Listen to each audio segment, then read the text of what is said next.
మెదక్ జిల్లాలోని సింగూరు ప్రాజెక్టుకు వరద నీరు పోటెత్తింది. రాష్ట్రంతో పాటు ఎగువన కురుస్తున్న భారీ వర్షాలకు జలాశయం నిండుకుండలా మారింది. ప్రాజెక్టు పూర్తి సామర్థ్యం 30 టీఎంసీలు కాగా 10 రోజుల వ్యవధిలోనే 26 టీఎంసీల నీరు చేరింది. ప్రస్తుతం 1,00,000 క్యూసెక్కుల ఇన్ఫ్లో వస్తుండగా 92,000 క్యూసెక్కుల నీటిని కిందకి వదులుతున్నారు. 9 గేట్లు 2 మీటర్లు ఎత్తి నీటిని విడుదల చేస్తున్నారు.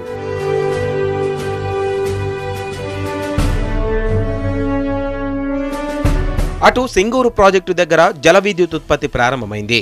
ప్రాజెక్టులోకి వరద నీరు వచ్చి చేరుతుండటంతో 2 జనరేటర్ల ద్వారా ఉత్పత్తి ప్రారంభించారు. ఒక్కో జనరేటర్కు 7 మెగావాట్ల చొప్పున రోజుకు 14 మెగావాట్ల విద్యుత్తును ఉత్పత్తి చేస్తున్నారు. సింగూరు ప్రాజెక్టు పవర్ ప్లాంట్లో చివరిసారిగా 2014లో విద్యుత్ ఉత్పత్తి చేశారు. వరద నీరు పోటెత్తడంతో మళ్లీ ఇప్పుడు పవర్ ప్రొడక్షన్ ప్రారంభించారు.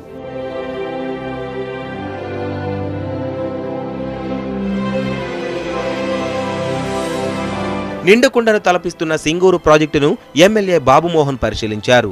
గంగమ్మకు హారతి ఇచ్చి పూజలు చేశారు. అటు ప్రాజెక్టును చూడడానికి సందర్శకులు తరలివస్తున్నారు.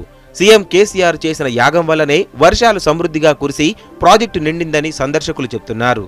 మాకు ఇక్కడ వర్షం వచ్చి చాలా డ్యామ్ నిండి సంతోషంగా అనిపిస్తుంది.